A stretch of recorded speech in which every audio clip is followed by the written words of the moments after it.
Shop smart, shop S-smart. Lady, I'm afraid I'm going to have to ask you to leave the store. Who the hell are you? Name's Ash. This is my boomstick.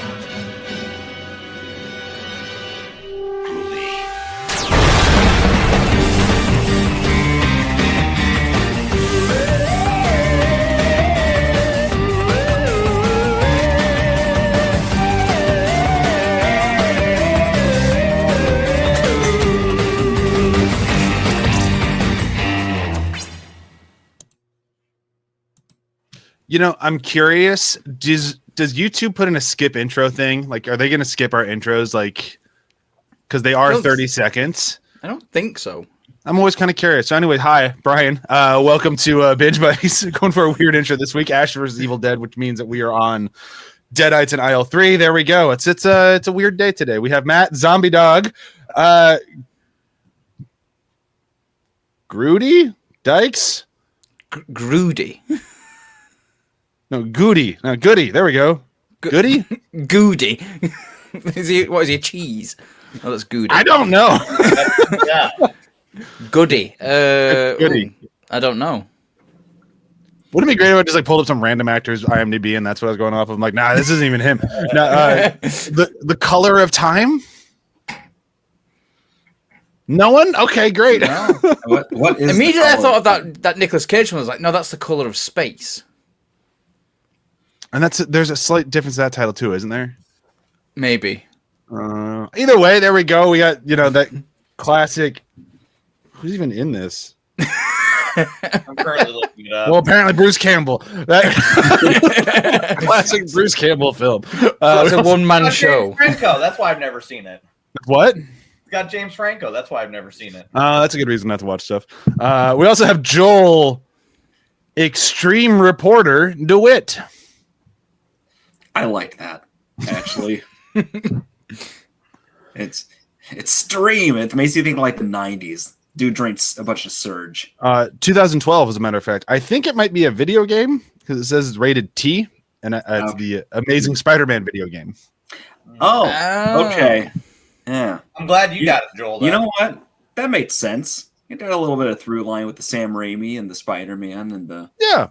It wasn't that Spider-Man, which is weird, but No, but whatever. Spider-Man. Yeah, it's a Spider-Man. I mean, like, if Spider-Man's not having to go up against Bruce Campbell, it's not a Spider-Man film, as far as I'm concerned. Unless he's a... So you haven't liked any of the new Spider-Mans then? No. Bruce Campbell has Miles Morales in the MCU. You can pull that off. It's going to be great. We also have Ryan Rod Torque Redline Lutens. I know this. You should. You're a dad. You should know this. Cars 2. Yeah, there you go. It's not as good as 1, but definitely better than 3. No way. No way. 3 is terrible. 3 is watchable. 3 isn't that bad. 2, the random sci-fi spy thriller thing. Bad. No. Bad. Real 2 bad. has Bruce Campbell. I mean, Yeah, you do quality. get points there. You do get points there, but no, I'd much rather watch 3. 3 is at least a racing movie. Like, it's not very good. The animation's good. In short, we're not doing Cars on Binge Buddies. Yeah. There's a reason why Cars 2 and 3 are considered the worst Disney sequels ever. They shouldn't, though. We were talking about one earlier today. Disney or significantly Pixar? worse. Well, maybe Pixar. I like that. So I'll give you Pixar, but I was gonna say, because didn't Disney also do Mulan 2 with like some white guy doing a really racist Eddie Murphy impression? Those are direct something? videos. I don't know if you can count those. They're sequels. You absolutely count those. You said Mulan 2, and I heard Moana 2, and I'm like, wait, what? Like, when was Eddie Murphy in Moana? I don't remember that at all. Mulan. That makes more sense. Anyhow, let's talk about Ash vs. Evil Dead. We've had a few weeks off, and I feel like my rhythm has been broken a bit. When I jumped into this episode, I did not remember what was going on, really at all. So it took me a second to catch up, but I'm glad I did. This episode's fun. 2 of 3. This is the correct me if I'm wrong. This is the Joyride episode, right? Yes. Yeah. Basically. Yeah. Kids take the new Christine out for a ride. and Christine Light. It's Adventures of Old Christine. Everybody else falling into a huge K-hole. So. Yeah.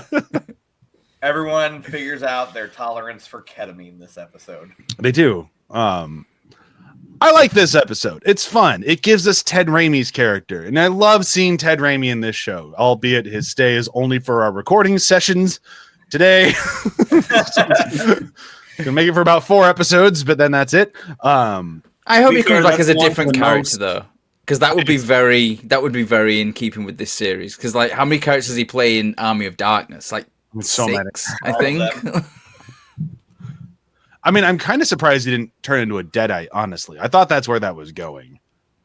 Hey, That's for episode whatever 6. Oh. maybe His that happens. introduction is great. In episode 6? No, I was talking about when he turned into. Never mind. Okay, we'll get You're, there. you're talking about him dying, which is episode 6. But I'm. Oh, talking I guess that's about true. his Yeah, okay. entrance. I'm talking about his entrance in episode 4 or 3. There we go. 3.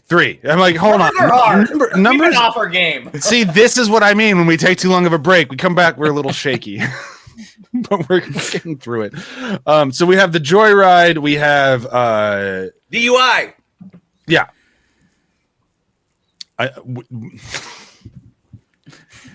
No, the episode's called Last Call. The Yeah, next Last episode after that is DUI. That's why I'm just like, why are you just shouting this out so Like the incorrectly last and so boldly? Phantasm 2. I mean, why not? Why not? Let's talk about Jason, right?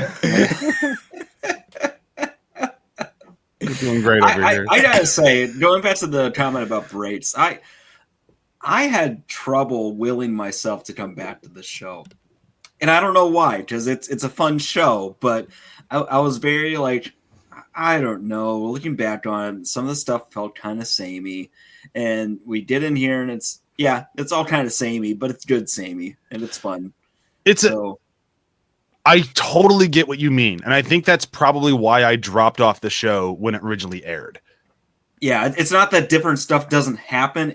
There's a formula to the show, and they hew very closely to that formula for the most part. Yeah, This show is completely bingeable. Like the episodes are short. It's not a complex storyline, but it's something that's a very fast-paced storyline.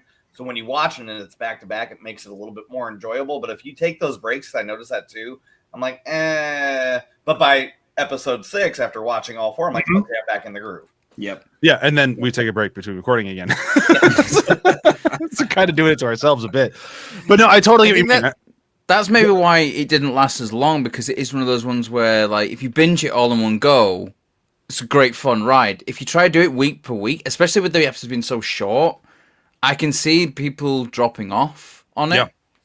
Like, there's something about, like, the sort of like you said, the formula, I suppose. It kind of like it doesn't. It sort of feels more like something that should just be dropped in one go, and you just sort of binge it in like a weekend or something.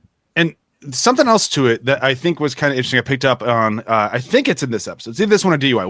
Which one does his dad die in? Is it this one or DUI? End of this one. End of this one.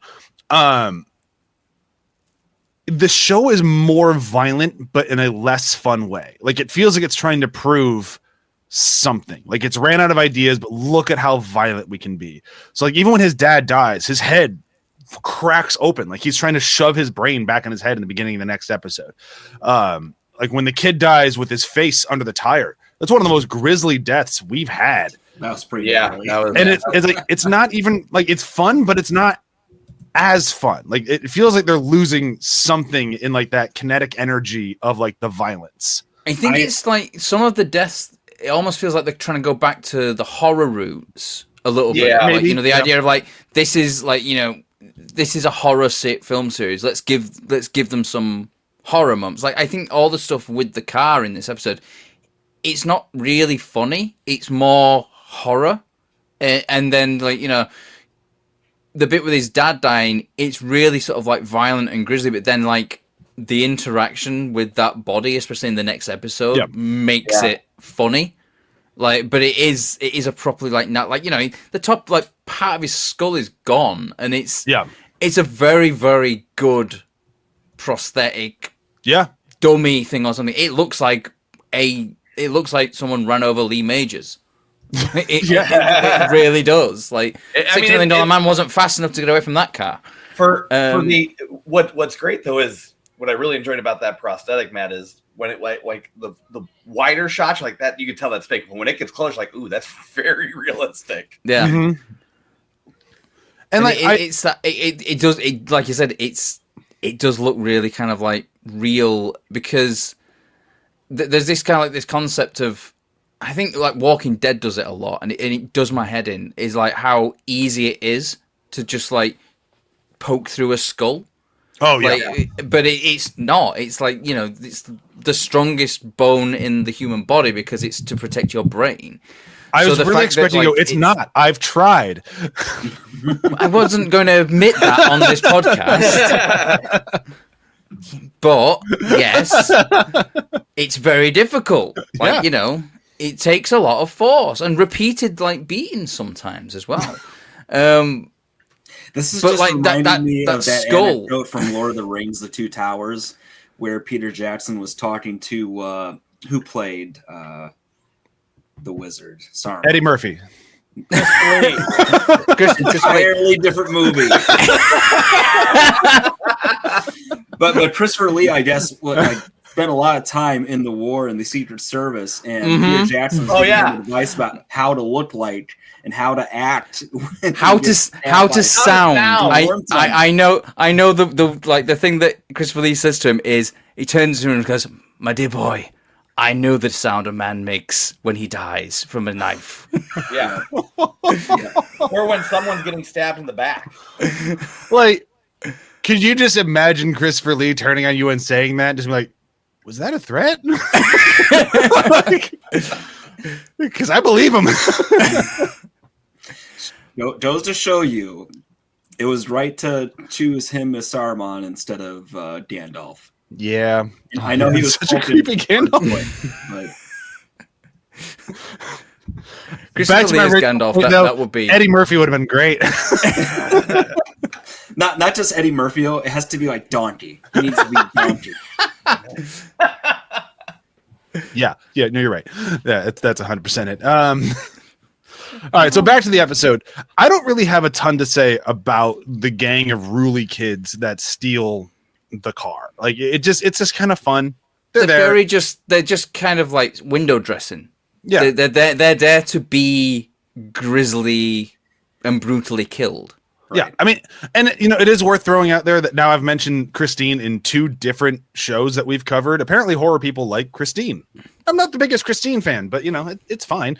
But this one was way more influenced than what was the Halloween Ends?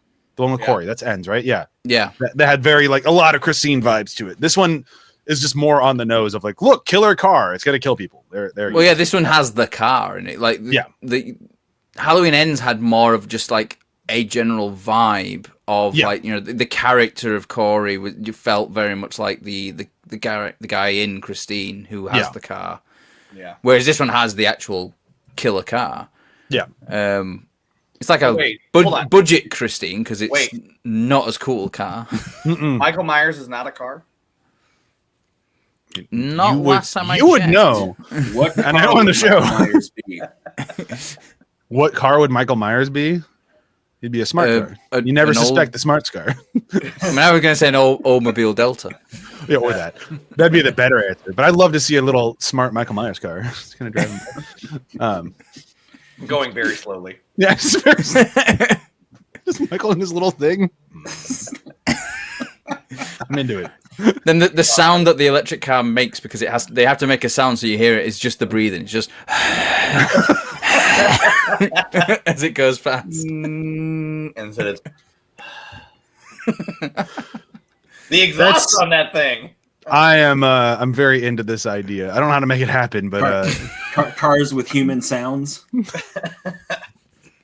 just the horn instead of horn. Get out of the way! I want all New York cars to go, I'm walking here.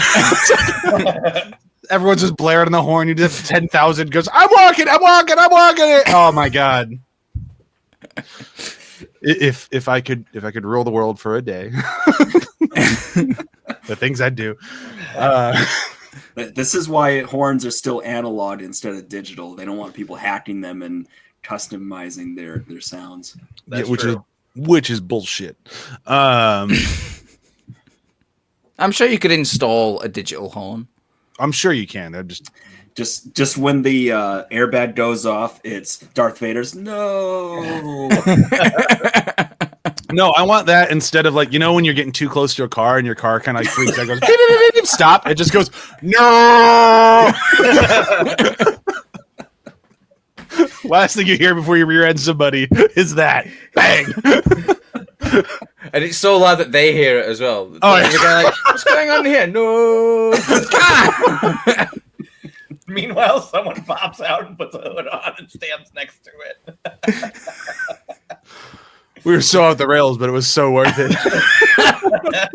It appears in your rage. Where's the passenger? Is she safe? It appears in your rage. You murdered her. I just imagine like in some smoking wreck of a car, and you just keep hearing James Earl Jones. Where is passenger? Is she safe?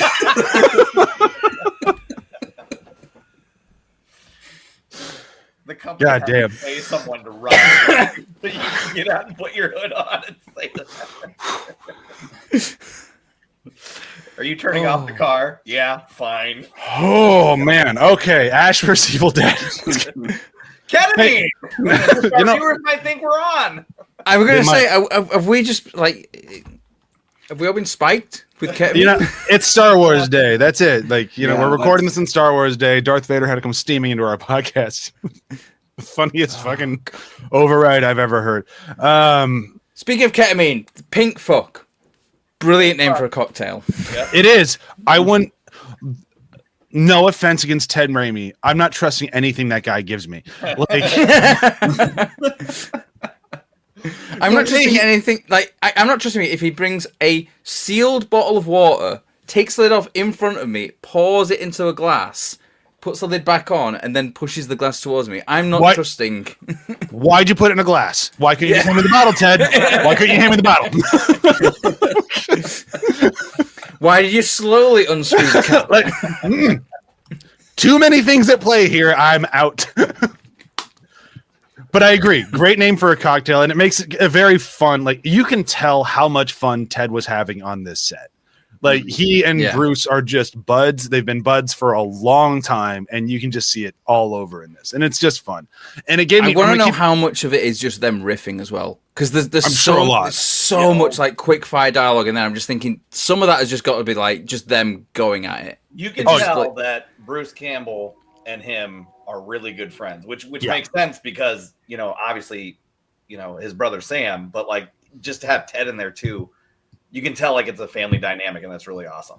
Yeah, it's that was the thing with Ted. He was the little brother who was just kind of there helping out every time they were making films. You know, when they were making films in high school, he was like, you know, Sam's little brother who was there to help them do that as well. So he's been involved in like making the film since as long as Sam Raimi's been making films. He just like he's one of the people who got, you know, pulled into that sort of like group of like young filmmakers that they were when they were in high school making the little 8mm films.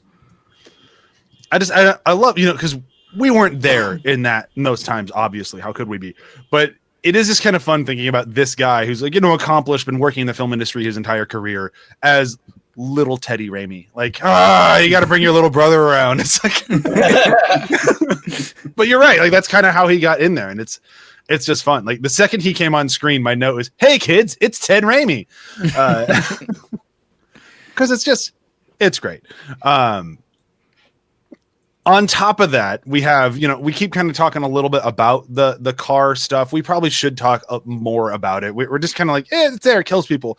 It does kill people in really cool ways. Like the boomerang hubcap, it throws off itself to like go decapitate a guy and then gets it right back on the car. Like, we might not be loving this show as much as I thought we were going to. And I'm mostly blaming the brakes. I think if we kept on this as we had, but it's also kind of good because I think we can see it a little bit more clear-eyed. Maybe this wasn't the perfect thing that we were thinking it was going to be. That's fine. Because when it works, it still really, really works. And it's fun and it's crazy. And yeah, boomerang hubcap that murders people is pretty fun and crazy. I think there's something to be said. We've already kind of touched on it, but like the tone of this show is definitely shifting. I might like this show is quotable, but like I feel like the quotes have kind of they're there, but they're not. I don't know how to say it. Like they're still funny, but it's not like in your face, laugh out loud, funny. Like, oh, that's clever. But like when we talk about episode 6, there's so many good things in there. But I think that's because it's a callback because. That's when Cheryl comes back. Yeah. As soon as Cheryl comes back, it's like, oh, this is a different game. Now this is amazing again. Like, and so like I feel like the flow of this, and I hate to use this term because it's terrible, but I feel like this is our filler time, and just this whole stretch of a party into finding the car and then like finding Ball, like it's a storyline that's coming off to kind of fill some gaps. I don't know, but it works, but it's. You know what it feels like is that the main cast is embroiled in this very like micro personal kind of story arc right now, and it's almost like somebody felt the need to say, "Wait, we need to show that things are still very wrong." In the bigger world, that makes sense. What's happening? Yeah, that tracks. And using those characters as kind of a foil to show that, and going back to this is very good violence and kills, but. Evil Dead's been pretty consistently good about clever and creative and violent kills, so it also almost creates a new baseline of that's what we expect. True. Yeah. They're trying to one up themselves, and it's that's kind of the problem.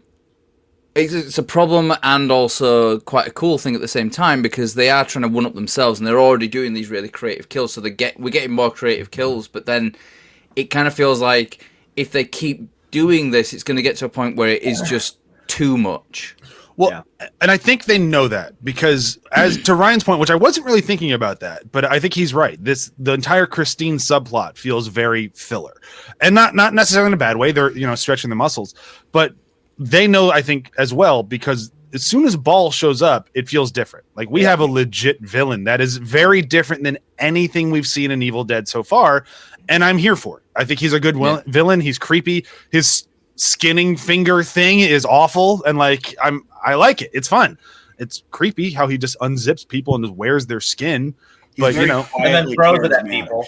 Yes, quietly charismatic is a good way to put it. Like it's fun and he's creepy, but we're not quite there yet. We're knocking on the door.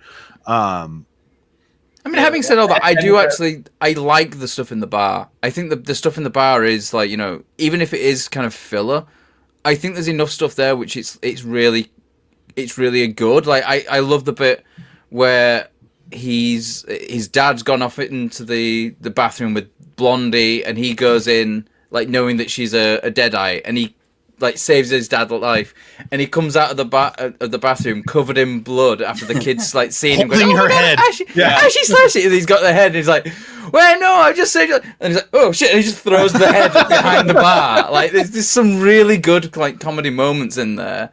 And you've got like there is some character moments in there as well, like because now Brock's going, "Oh my son's a damn hero. What are you doing? Don't run away!" And after we've seen how like horrible he's been, and then we also get like the development as well where Brock actually says to him, like he literally like they square up and he's like, "You killed my daughter."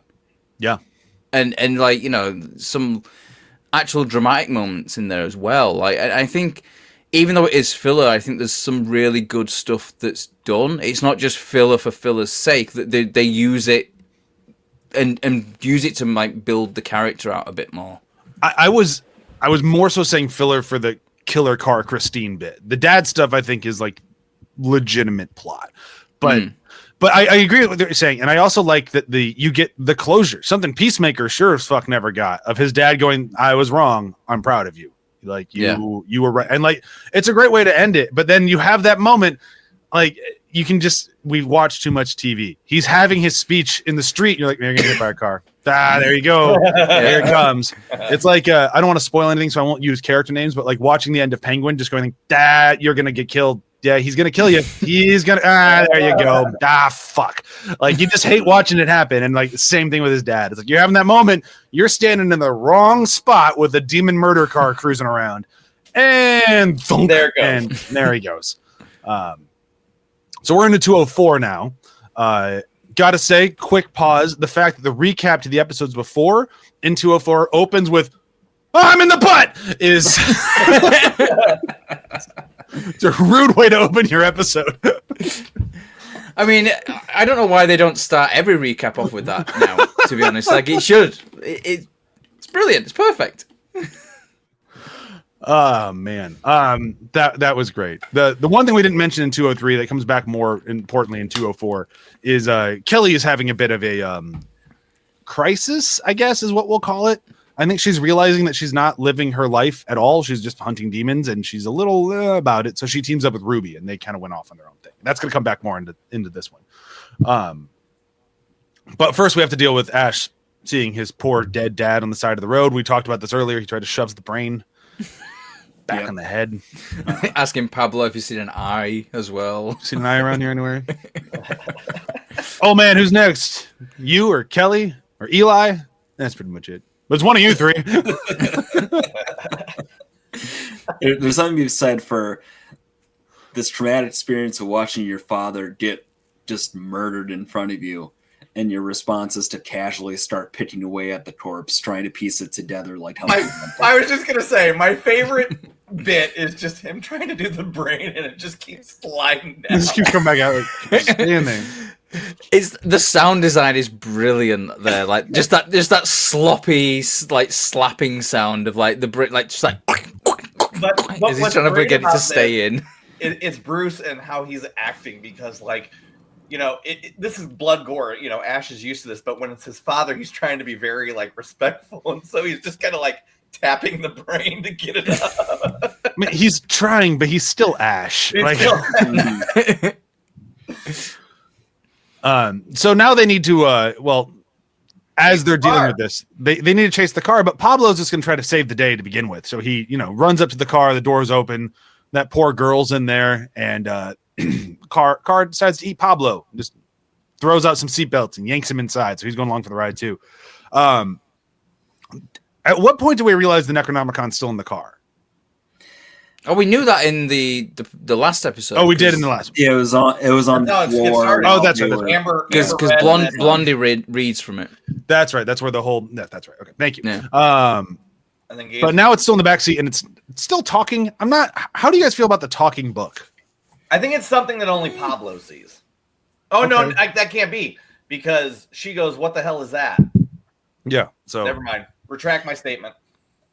I don't mind it so much. I have a problem with it when it starts saying, "Oh, this is how you get rid of me," like, and Pablo believes it, and it's like, yeah.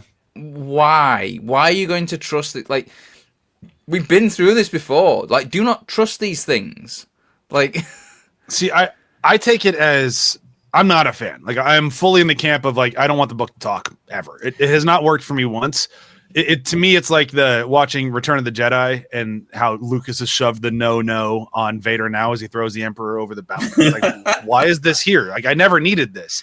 yeah. I feel the same way. Like the Necronomicon's scary enough as is, and I could even have it have a voice, and like Pablo could hear its voice. But the animated face to me is the bridge too far.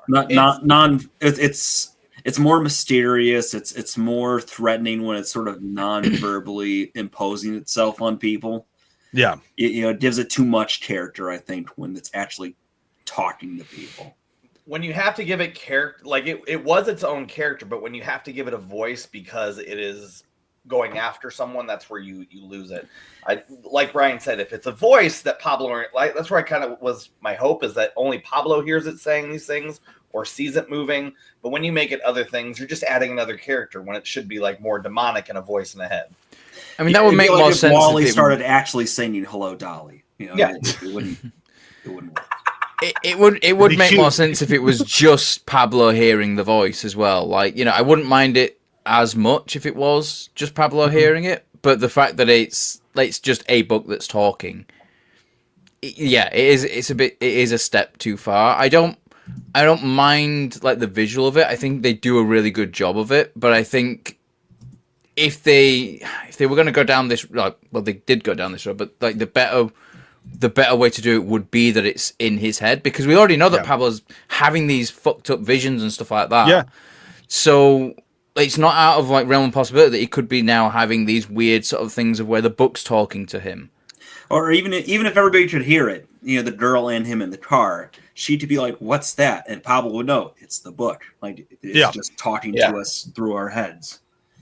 Yeah, I think they could have done it better. Like, I get why they did, and it does. Like, I appreciate the effort they put into it to make it look right, but it's just, I think it's the only thing in this series which is saying something, because this series goes real far a lot of times that went a little too far for me. Going with what Joel said, and this was one of my quotes, but it's not a very good quote. It's just when she's asking about it, Pablo's like, it's just a stupid book that talks and does evil things. So that's good. Like, that's like, but I just it doesn't fit. It doesn't fit. Yeah, it just kind of. It's just a minor explanation on something huge. But it's funny. Kind of like calling back to the very first episode where you have Ash on the phone talking to the book dealers, like, just a book, ban of human flesh, ink to blood. Like, that it's trying to call. I think it feels like they're trying to call back to that, and it just doesn't work as well because, the moment in that first episode where it's like, brand new human flesh, ink to blood, is just so good because of like how quickly, like, it's just like so nonchalant and how fast they just kind of like, steps over that. Whereas with this, it's kind of like, oh, it's just a book that's speaking to us and evil and blah blah blah. It's like, I don't know, it just doesn't land very well, and like the whole thing. It kind of feels like that they had run out of ideas with the book. Yeah. At this point as well, like I the end of this episode where they throw it into the portal as well. Yeah. Mm-hmm. Which is, I get that, because that brings out Ball. So like I'm into that. Like that works. But I agree with what you're saying. Like they to me, I thought they were out of ideas with it at the end of last season when they cut off the cover and slapped it to Pablo's face. I'm like, all right, so we're done with the book now. That's great. Like, we're leaving it behind. We're moving on to the next stuff. And then this season's been kind of a lot about the book again. And I get it. You can't have Evil Dead without a Necronomicon. Like, that is part of it. And I'm okay with that. I feel like they ran out of ideas, and they should have just let themselves be out of ideas and just moved on. This show has moved beyond the book at this point. I mean, starting out in this, not just series, Evil Dead, it always premised the book as the source of all the evil in the world. And now in this show, it's a source of evil in this world. It's a catalyst to evil, but it's not just the be all end all. It's just a tool. Yeah, but I'm still kind of even okay with that. Like, because you could interpret the first movie or even the second movie as like the book is just what opens the gateway to the evil. So like, I get that. It's a key. I feel like the show, the writing is not super tight. Like, it feels like some good ideas and like, they work really well, and that's why I'm having fun with it. But it's not like you can't scratch too deep. Like, it falls apart. And I'm not even saying that piece is a slight. I mean, in context of the TV show, where to our point before, it's the thread is beyond the book now, and so to focal point that much on the book when we know that the world is bigger now feels small by comparison. See, and with that point, I just these two episodes alone for this recording session is you have a party in a bar to try to get back a book that's possessing a car that's terrorizing. That's it. That is the main plot of that episode. And in this one, it's what should have been done the last episode. I don't know. And like, I like where this episode goes. Like, I like the showdown in the Derby. That's really fun. I like Pablo and Ash going, how did I forget Ash's name? I like Pablo and Ash going like, fuck this book, chuck in that portal. Like, I like all of that. The one thing the only thing I don't like in this episode, which is I feel bad that we keep coming back to this, is the Kelly team up with Ruby. Like, that doesn't work for me at all. And it feels forced. I don't think they have chemistry on screen, unfortunately. Like, I just don't think they work. Anybody. Well, also that. I'm trying not to turn this in like a beat up Kelly podcast, but like that'll be she does next week. There's some horror. There's some terrible moments in like she does. Well, this goes back to the scene, the seams a little bit too much because they're going back to kill the children. They're kind of throwing the same horror tricks in that case than they did the last time they showed the children. So it's still very well done, but we've seen this hand before. And I don't think they've properly justified the kids yet. Like they don't fit in this story or this world to me yet in a way that feels important. Like they show up and they're creepy and they usually get a shotgun to the face and that's about it. Right. Like I'm way more concerned with Ball. Ball is a very creepy villain. He's got that somewhat charisma that makes you want to spend time with him, but he's going to skin you alive where you stand and wear your skin around. And it's really creepy. Like they have something amazing coming. So wasting time with the Kelly Ruby team up to go kill the kids from the first episode that we kind of forgot about, it doesn't do much for me. And that's not Kelly's fault. Like that's not Lucy Lawless's fault either. That's like, bad writing. They have to tie that plot thread up because they know that they've got Ball coming. And what's even great though is you've got these children and they're many, but like when you see Ball and what he can do, he very much can influence the masses, and that's what's truly terrifying. Oh yeah. But that's just, I don't think they had to tie that loose end up. They could have left that the children out there and then have it weave in somewhere more naturally. It felt very side mission-y. Like it feels very. We have this empty space, so we're going to do this. It feels very much as well like they've gone away from the kids, and it's like, oh well, let's go back and deal with them. It's like, well, if Ruby could have stopped this all from happening just by killing the kids, why didn't they just finish them off in the first episode? And then why did she even bring the kids around? Like that question is not really answered at this point. Like this was her plan and now she just wants to kill her. Like, I get it. They got away from her. Like I get that part of it. Like, oh, you're too powerful. But like by having this whole, like, she's the one who brought them here and she wants to kill them so bad. Am I forgetting some major plot point about why they needed to be here to get killed by her? I think it just comes down to the fact that they turned on her. Like they decided that she wasn't evil enough or something. Like that was the whole thing in like the first episode of the season. And I was like, almost. But is that it? Kind of, yeah. I think that's my problem. Is like I could take that first one as like, oh, okay, good enough. We'll find out the real answer later. That's the real answer. They just turned on her. Yeah. So you wrote yourself into a corner at the end of the first season. You need to figure a way out of it. And the second season is what happened. Like I can see right to those strings. Like that one is just too much. Like that one's too obvious to me. I was worried for a moment they're going to do another Ruby double cross at that point. To be honest, like that's where we're at. Kelly would kill me if I heard me say that language. That's where we're at. Note the time: 38 minutes. Kelly. Well, thankfully, because she's not bothering with Evil Dead, she'll have no real reason to listen to this too. So it's fine. We're all going to send her the short YouTube. We'll make sure she knows. All right. I say irregardless a lot. Yeah. That's exactly the response I look for when I say it too. You just irregardless. But I really that was an inflection point where I thought to myself, I'm not sure how I feel about where this story's going, because it's ambiguous enough to where you could feel them making a bad choice like that potentially. Yeah, and like I kind of feel that all over. Season 2 to me has felt a little aimless in general. Like I loved the pitch. The pitch was great. Like let's go find out what the town thought of Ash after Evil Dead and Evil Dead 2. Like. Mm-hmm. He went into the woods with his friends, his sister, which I did not remember that Cheryl was his sister. I looked it up. Like it was definitely there. I just forgot. There's is it Tommy? I think, or Scotty.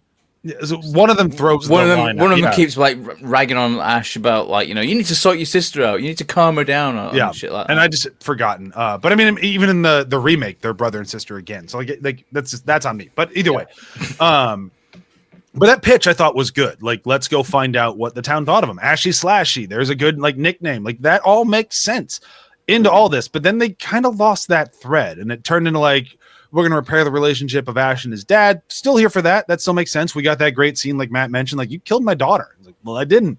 And then they find out why. And like all this stuff works, but I still just, I'm failing to see the through line of what we're doing here.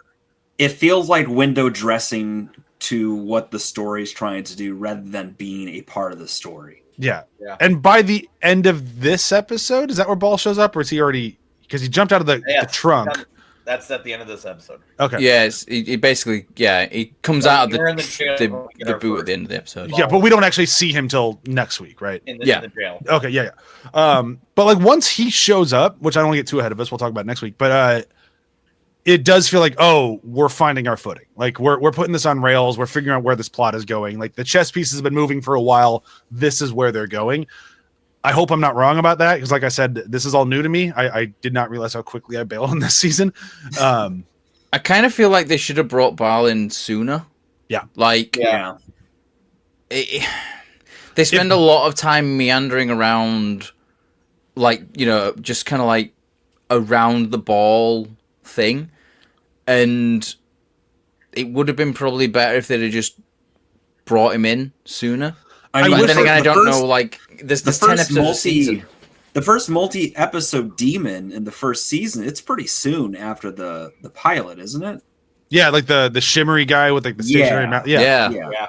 I wish he had mentioned Ball. Like I wish there'd been something there of like if my boss finds out about this, like you wouldn't want to deal with Ball. You think I'm bad. Like I wish there'd been something to kind of like start leading us in this direction, because he seems like he's the big bad.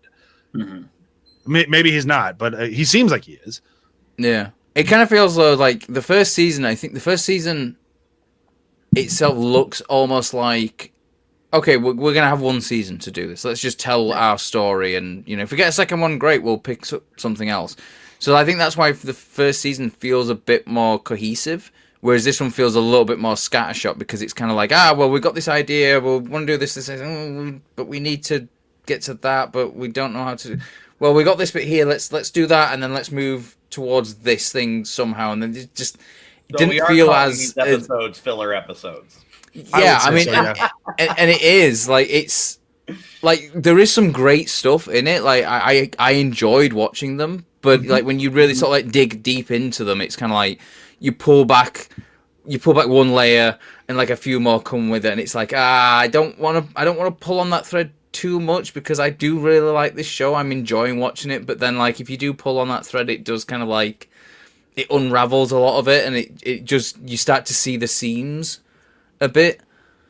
No, this has a quality to it, kind of like Law and Order SVU, where you sit down and enjoy it, don't think too much about it. And yes, I think that's an apt comparison. I disagree. We have crossed into a different dimension. I like two shows, Law and Order and Ash vs. Evil Dead. If they could combine them to Ash vs. Law and Order, I'm on board. I mean, I'm saying, too. I'm a big fan. Hey, I was thinking that you might be onto something. Heard of the Chicago crossovers. Now get ready for. I don't even know what kind of crossover it'd be. I don't know, but I'd watch it. I mean, in a world where Abbott Elementary crosses over with Always Sunny in Philadelphia, anything's possible. I still haven't watched that. Is it good? It's funny.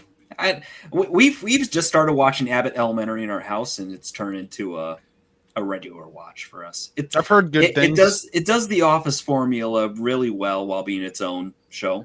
So, Oh, okay. Yeah. I'll give it a shot at some point. Maybe, probably. I mean, I tried to watch What We Do in the Shadows, and I made it to right where we quit our podcast, and I'm like, nah, I'm done. Just remember the good times, Brian. Yeah, I do. And then like maybe I might jump to like the last two seasons, because I hear after it gets over the hump, it gets good again. But I made it to the hump, and I'm like, nah, I'm done. And I think that's kind of the problem with It's the this COVID show. hump, though. It is. like that's kind of the same thing here. Is we're in that hump right now, right? We're almost over it, but this is where a lot of people dropped, and I don't necessarily blame them for everything that we're kind of dancing around. I still agree with like everything that Matt was saying, Joel saying, everybody is like, this is still fun. I'm still enjoying it. If I wasn't doing the podcast, I can't guarantee I haven't accidentally dropped. Not like maliciously, like I'm done with that show. It's not fun anymore. It just would have been one of those, I forgot to put it on last night. And I haven't put it on. And I don't know, when did I stop watching that? It would have been one of those. Right. Yeah. So, which is a shame, really, because I think like from the next 2 episodes are really good. Yeah, it picks like back you get up. that. You get like Assault on Precinct 13-esque stuff in the sheriff's office. A figure it out suspense film.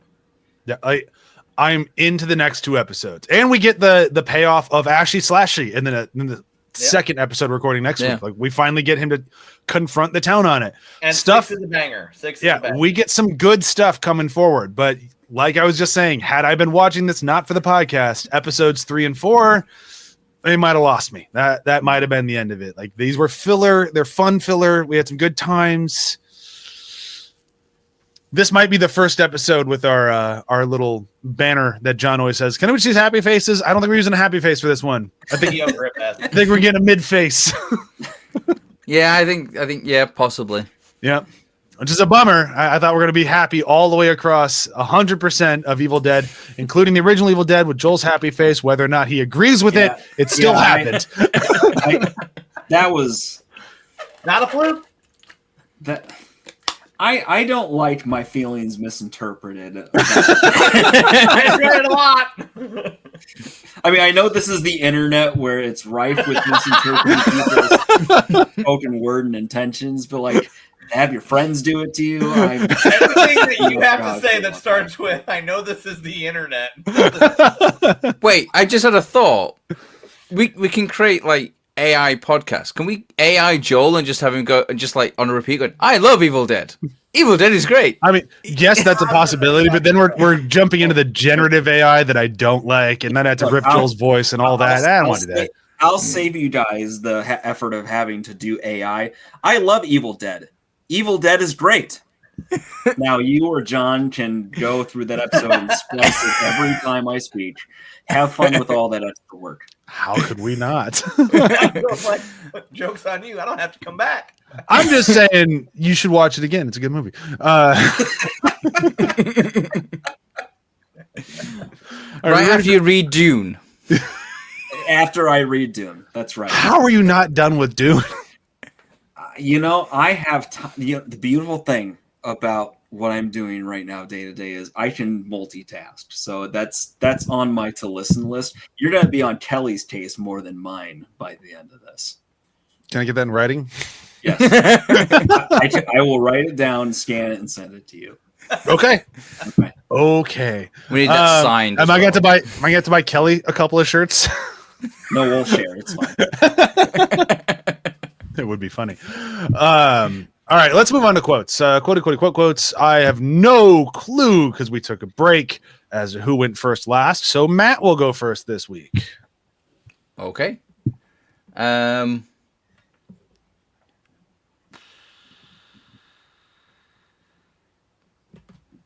is Matt not ready for quotes? It's like a first. I have a lot to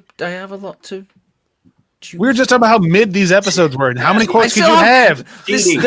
There's still a decent amount of quotes though. They're just like, I've got one from the next episode that I like, but I'm feeling we all kind of have that one. Now I'll never get my car back. You mean your book, right? Of course I mean the car. Oh, did I say car? I meant car. Yeah, it's a good one. yeah, like the line before that too was good, but I might use that. Oh, well, you're up next, so go ahead. Oh no, I don't want to. Okay, yeah, I'll do it. This party is popping off. I mean, you got the football team, the cool goth kids, the fun gay guy that everyone really seems to love, and some really old men. What in the rice and beans is he doing here? He walks up to his dad. What in the rice and beans are you doing here? Hey, it's my question. Look, beat it. This is my party. It's for the young and hip people, not old guys that smell like soup.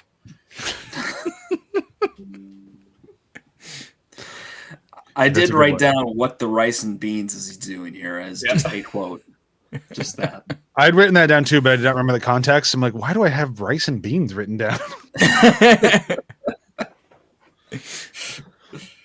All right, Joel, you're up. What do you think you're doing? Fixing your mistake. I don't think so, bossy. This is my team, and they go where I tell them, not you. Forget the stupid book. Chasing that thing's only going to give you a leg cramp. You don't know what you're talking about. Oh, I don't? You're the one who grew up your entire life looking for that book and you never found it. Me, on the other hand, I can't fart without tripping over that thing, and I fart a lot. All right, then. Please tell me what your genius plan for getting the book back. Oh, I'll tell you. First things first. The exclamation point. Pausing the fart. And at the end. I'm a little sad Matt didn't continue the quote where it's like, all right, I got your first assignment, Ruby. Kill your dad? Yep. No, go distract him. So both of my quotes were taken. I definitely had the but first and then Matt. So I really don't even have one. I guess as a quote, I'm going to use the hubcap kill because I really liked the hubcap kill. Does that count as a quote? We're going to take it. There you go. That's your quote. Yeah, And I was hoping you were going to do the threesome one. I didn't write that one down. Like I remember enjoying a line about a threesome, but I don't have the quote. So it's He just walks in and he goes, "Hey, Dad, you want a threesome? Or can we make it a threesome?" I thought Chet's I thought Chet's thing was brilliant. It's a bit long though, where he's just like where he's doing the drinks about like talking about how you forget things, and he's like, I mean, you don't like to put labels on it. I'm not comfortable with that, but shooting the jihadis affects a man. You know, how'd you get past it? First, you have to clear your mind, and then you check your problems, and one by one you solve them. You know, like a friendly fire mishap, and then Saudi gold. That was like a good one. Anwar, the village boy. It's see the problem for me your was turn. every Pouring time the liquor all over and barely touching the shot glasses with it. Yeah. the problem was the more Ted talked, the more I was entertained, and I stopped writing things down. So like, I don't have any of his quotes because he was entertaining, so I wasn't looking. But all right, I do have a Ted one for the next episode, so I'll start with that one. And I loved it. So it's, dude, there's a chainsaw in my back seat. Damn it! I had that one. It's like, yeah, that's mine. What for? Ice sculptures and the shotgun. In case they don't pay for the ice sculptures. And just Ted's like, oh, okay. Two deadlines for my favorite, so hopefully no one takes them. That was number 3. So good. All right, so that for me was my favorite moment, the entire thing. Joel, you're up next. Well, Pop, I guess it's time to ride the pale horse up to the discount hardware store in the sky. That's what I want said at my funeral. Oh, you didn't have the. I genuinely thought you were going to go like the bit after that as well. Because Pablo, you don't see another eyeball around here, do you? No. All right, Ryan, go for it. All right, so they're driving after the car, and they're in the car, and Ash goes, "Chet, sit back." And he looks at the gun and goes, "What's that for?" Ash shoots and he goes, "Oh, sweet monkey Jesus, Ash, what's your problem?" Ash goes, "Take the wheel," and he looks at him and goes, "How do you think I feel?" Take the wheel. And he goes, "I'm gonna take the wheel." It's pure comedy gold between those two and slapstick. Well, is that the point where like Ash is trying to get out of the car a little bit and he's shoving his foot into his face? Yeah. Did anybody else get Peacemaker Vigilante vibes from the two of them in that sequence? It was so A little good. bit. Oh yeah. Like- Doesn't Vigilante have a gremlin car as well? Am I misremembering that? Because that's what he had. Like it was like that crappy gremlin thing. I honestly don't remember. I just rewatched Peacemaker a little bit ago, and I don't remember the car. But He has a crappy car though, right? yeah, oh for sure. Yeah. But everyone in Peacemaker drives crappy cars, so that doesn't really narrow it down. Nah, true. All right, Matt, go ahead.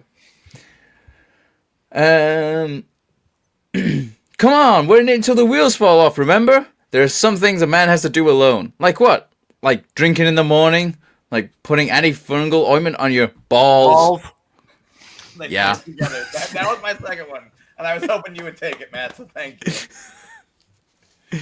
Just the chemistry between those two is what makes these episodes watchable, and there's not a whole lot of scenes with them together, which is a bummer. Like, and we get a few more, and like after he gets arrested, we find and they're in the same jail cell. with what's her name? What's her? Joni. Joni. She's so giving.